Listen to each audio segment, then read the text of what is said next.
क्या शादीशुदा आदमी अपनी तरफ से अकीक़ा कर सकता है? जी हाँ, बिल्कुल, शादीशुदा आदमी भी अकीक़ा अपनी तरफ से कर सकता है। देखो, इस सिलसिले में ये है शरीयत का हुक्म और मुस्तहब बात यह है कि अकीक़ा करना पैदा होने के 7वें दिन ये मुस्तहब और सुन्नत है। अब अगर पैदा होने के 7वें दिन अकीक़ा किसी वजह से नहीं किया गया, माँ बाप ने नहीं किया, तो बाद में जब भी चाहे अकीक़ा करना कर सकता है।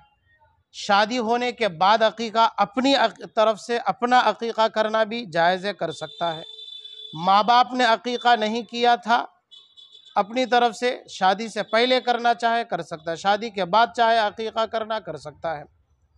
अलबत्ता एक चीज़ का ख़ास ध्यान रखे कि 7वें दिन की रियायत करना ये ज़्यादा बेहतर और मुनासिब है, यानी पैदाइश वाले दिन से एक दिन पहले अकीक़ा करना ये ज़्यादा बेहतर है। मिसाल के तौर पर ज़ैद पैदा हुआ जुमेरात के दिन, तो जुमेरात के दिन से पहले जो दिन होगा वो बुध का दिन कहलाएगा और वही दिन ज़ैद के पैदा होने का 7वां दिन होगा।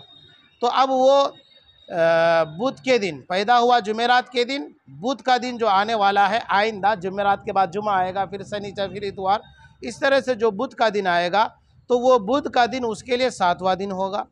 किसी वजह से 7वें दिन उसकी तरफ से अकीक़ा नहीं की गई, वालिदैन नहीं कर सके, अब वो लड़का नौजवान हो गया, उसकी शादी हो गई, अब वो अपनी तरफ से अकीक़ा करना चाह रहा है या उसके वालिदैन अकीक़ा करना चाह रहे हैं, तो उसके लिए बेहतर और मुनासिब ये है कि पैदाइश वाले दिन से एक दिन पहले, जो कि बुध का दिन होता था, वही 7वां दिन होता था, तो उसी दिन अकीक़ा करना बेहतर होगा उसके लिए।